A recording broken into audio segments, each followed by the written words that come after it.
कई बार सालों तक हमारी लाइफ एक ही पेस पर चलती रहती है। Same financial status, same lifestyle, same health and same toxic relationship, और हमें पता ही नहीं चलता हम क्या गलत कर। इसीलिए आज की वीडियो डेडिकेटेड है ऐसी 11 मिस्टेक्स के लिए जो हो सकता है आप कंटिन्यूअसली बहुत सालों से किए जा रहे हो, लेकिन ये वीडियो आपका 2025 बचा सकती है। हमारी लाइफ 4 पिलर्स पे खड़ी होती है और अगर इनमें से एक भी पिलर स्टेबल नहीं है तो हमें एंजाइटी, स्ट्रेस एंड डिप्रेशन होने लगता है। तो ऐसी क्या गलतियां ना करें हम लाइफ में कि हमें एक सर्टेन एज के बाद में रिग्रेट ना हो। सबसे पहली मिस्टेक जो हम करते हैं that is neglecting our health in our 20s। हमारे ग्रंथों में भी लिखा है पहला सुख निरोगी काया, लेकिन जब हम अपने 20s में होते हैं तो एनर्जी से भरे होते हैं और हेल्थ को अक्सर फॉर ग्रांटेड लेते हैं, भर भर के जंग खाते हैं क्योंकि इस एज में बॉडी के अंदर कैपेसिटी है सारे खराब खाने को डाइजेस्ट करने की। तुम्हें ऐसे बहुत सारे लोग मिल जाएंगे जो ऑल ऑफ अ सडन 27 या 28 के होते ही 35 के लगते हैं। नेचुरल सी चीज है, आपकी बॉडी रिएक्ट करती है और आप बहुत जल्दी एजिंग करने लग जाते हैं। But on the other hand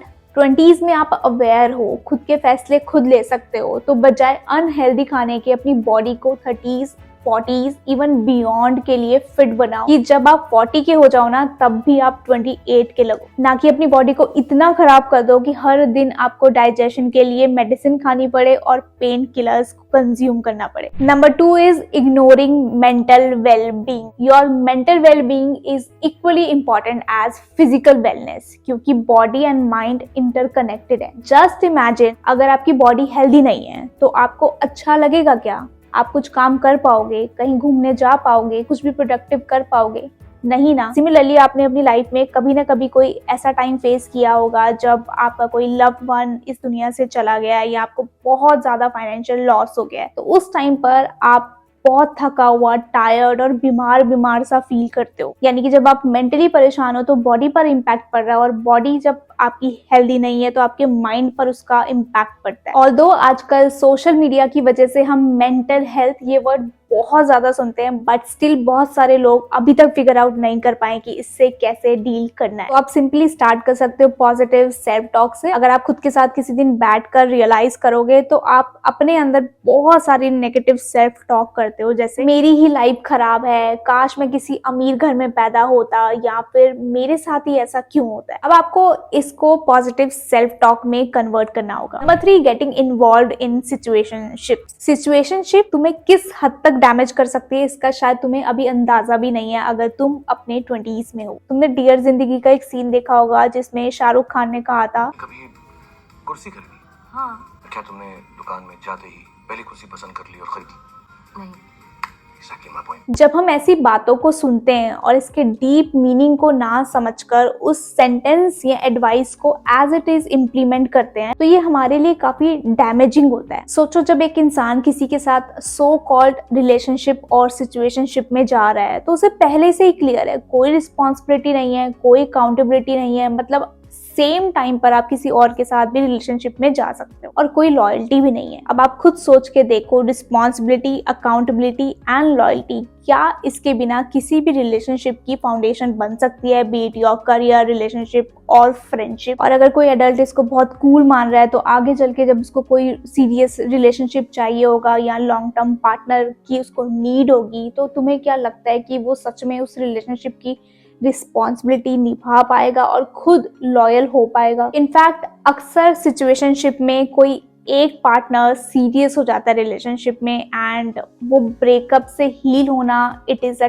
tough and a long journey for that person. Number 4, lack of budgeting. तुमने अर्न करना तो स्टार्ट कर दिया है लेकिन तुम पे चेक टू पे चेक रहते हो क्योंकि तुम बहुत ज्यादा फिजूल खर्ची करते हो। So it is high time to make a list of your expenditure और तुम देखोगे कि तुम ज्यादातर खर्चा या तो फास्ट फैशन या फिर बाहर का खाना खाने में करते हो। अब इस पैसे को तुम्हें अपने सेविंग में डालना है, ना कि इनको फिजूल खर्ची पे वेस्ट करना है। लाइफ की अनसर्टेनिटी को हमेशा ध्यान में रखो। कोई भी हेल्थ या फाइनेंशियल सिचुएशन तुम्हारे सामने आके खड़ी हो सकती है। सकती है, या फिर तुम्हें अपनी ग्रोथ करनी है तो उसके लिए तुम्हारे पास सेविंग होनी चाहिए, या तुम फ्यूचर में बिजनेस करना चाहते हो तो उसके लिए अपनी सेविंग को बढ़ाओ ताकि तुम्हें फ्यूचर में अपने ना ही पेरेंट्स से मांगना पड़े ना ही कोई लोन के लिए अप्लाई करना पड़े। और अगर आप ये वीडियो देख रहे हो तो नेचुरली आप एलीट क्लास से नहीं हो। दैट मीन्स आपके पेरेंट्स के पास में कोई बहुत बड़ा एम्पायर नहीं है कि कल आपको किसी भी तरीके की फाइनेंशियल क्राइसिस हो तो कोई टेंशन नहीं। Number 5, ignoring financial literacy. जब कभी भी तुम्हें लगता है ना कि अब मुझे सेविंग करनी है या मुझे इन्वेस्टमेंट करनी है, जनरली हम टॉपिक सर्च करते हैं हाउ टू इन्वेस्ट मनी और हाउ टू मल्टीप्लाई मनी।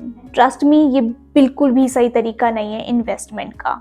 दुनिया भर के इन्वेस्टमेंट गुरु तुम्हें मिल जाएंगे जो बोलेंगे यहाँ पैसा लगा दो, वहां पैसा लगा दो, 1 साल में तुम्हारा पैसा डबल हो जाएगा। अगर तुम्हें फाइनेंशियल मार्केट्स का कोई आइडिया नहीं है, प्लीज गाइज एफडी बना लो, पर ऐसे ही कहीं भी अपनी हार्ड अर्न मनी को मत लगाना। धीरे धीरे सीखो पैसे कैसे इन्वेस्ट करते हैं। FDs are safe, mutual funds are safe, even you can buy gold और silver, but don't listen to any random advice. कोई जरूरत नहीं है किसी को सुनकर कि कोई लड़का 22 साल में मिलियनर बन गया। इन्फ्लुएंस नहीं होना है। हम सबको पता होता है कि हमें कितना अच्छा मनी मैनेजमेंट करना आता है। जरूरी नहीं है कि बहुत अर्ली एज में आपको सारी की सारी फाइनेंशियल नॉलेज हो। Just learn gradually about finance. Number 6, not setting boundaries. आप किसी भी फेमस पर्सनालिटी की लाइफ को देख लो, एक टाइम पर सबको सक्सेस के रास्ते पर अकेले ही चलना पड़ा, क्योंकि हमारी सराउंडिंग्स में सब लोग ग्रोथ माइंडसेट के नहीं होते। इनफैक्ट मोस्टली लोग ग्रोथ माइंडसेट के नहीं होते। अगर तुम अपनी लाइफ को ड्रास्टिकली चेंज करना चाहते हो, कुछ अलग करना चाहते हो, तो फ्रेंडशिप को थोड़ा पॉज देना पड़ेगा, पार्टीज बंद करनी पड़ेंगी, अननेसेसरी स्पेंडिंग्स को बंद करना पड़ेगा और लाइफ में डिसिप्लिन लाना ही पड़ेगा। अब जब आप अपने फ्रेंड्स को वीकेंड पर मिलने से मना करोगे, अपने रिलेटिव्स की शादियों में नहीं जाओगे, तो हो सकता है वो आपसे अपसेट हो जाएंगे, बट तुम्हें ये सब इग्नोर करना है क्योंकि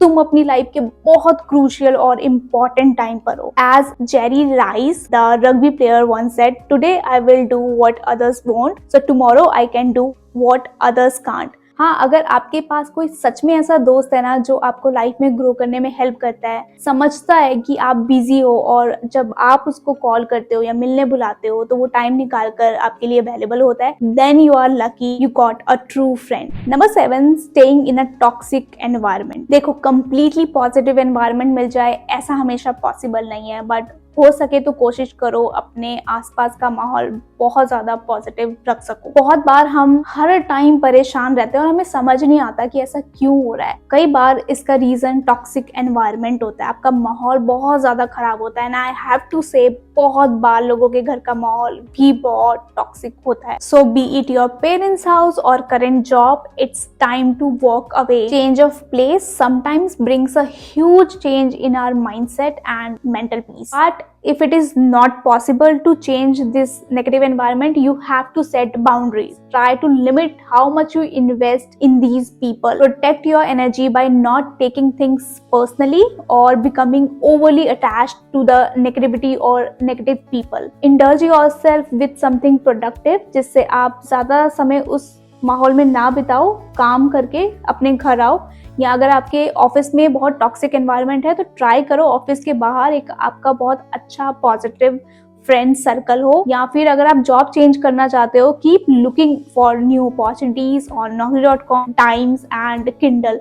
अपने प्रोफाइल को हमेशा अपडेटेड रखो। Number 8, not paying attention to your communication skills. अपनी लाइफ की क्वालिटी को इम्प्रूव करने के लिए कम्युनिकेशन अच्छा होना बहुत बहुत इंपॉर्टेंट है guys. Good communication is the fundamental skill that influences every aspect of your life. अच्छा communication skill strong relationship build करने में आपको हेल्प करता है, मिसअंडरस्टैंडिंग को मिनिमाइज करता है। अपने कंफर्ट जोन से बाहर निकलने का ट्राई करो, लोगों से बात करने की कोशिश करो, लोगों को कॉम्प्लीमेंट देना शुरू करो, अपने सोसाइटी के सिक्योरिटी गार्ड का हालचाल पूछ लो, या फिर आपके ऑफिस में कभी भी कोई मीटिंग होती है तो उसमें एक्टिवली पार्टिसिपेट करो, जो अक्सर लोग अवॉइड करते हैं। But these little conversations can really help you improve your communication skills. Number 9, relying on others for emotional support. While sharing secrets has always been an essential part of building relationships and seeking support, but in today's world it is important to be cautious. मैंने notice किया है आजकल हम अपने दिल की बात किसी को भी बता देते हैं क्योंकि हम इमोशनली बहुत ज्यादा वीक है। Healthy relationship build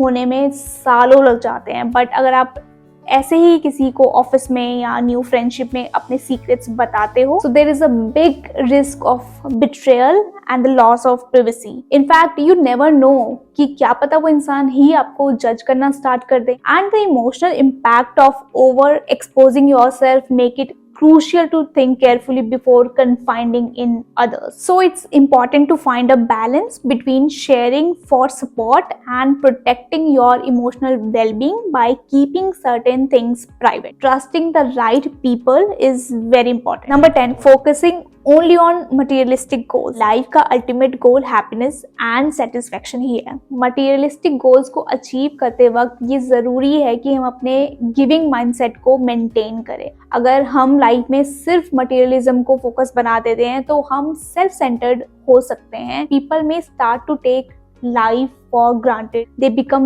very self-centered and greedy in a way. They don't want to help anyone without any motive. I think they become bitter inside. तो आप छोटी छोटी प्रैक्टिस कर सकते हो, आप किसी की हेल्प कर सकते हो। It's not about financial help. किसी को अगर इमोशनल सपोर्ट देते हो तो वो भी एक आपको हेल्प करता है ग्राउंडेड रहने में, या फिर आप एनिमल्स को खाना खिला सकते हो, जितना भी आप कर सको। Number 11, not practicing gratitude. सबकी लाइफ में ऐसा वक्त आता है जब उनको लगता है कि अब मुझसे नहीं हो पाएगा, सब खत्म हो गया। लेकिन जब हम ग्रैटिट्यूड प्रैक्टिस करते हैं डेली तो हम अपनी लाइफ में पॉजिटिव चीजों को देख पाते हैं, एक्नॉलेज कर पाते हैं। अगर आप ये वीडियो देख रहे हो तो आपके पास मोबाइल है या फिर लैपटॉप है, इंटरनेट है। सोचो कितने सारे लोग डेली सर्वाइवल के लिए स्ट्रगल करते हैं, लग्जरी तो उनके पास है ही नहीं। But when we don't practice gratitude it can negatively impact various aspects of our life, be it emotional, mental और फिजिकल। ग्रैटिट्यूड सिर्फ एक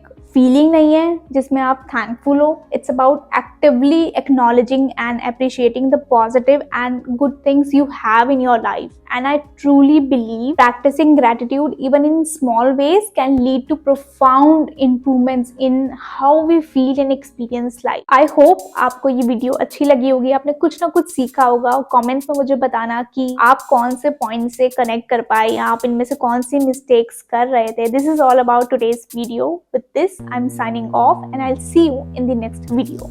Bye.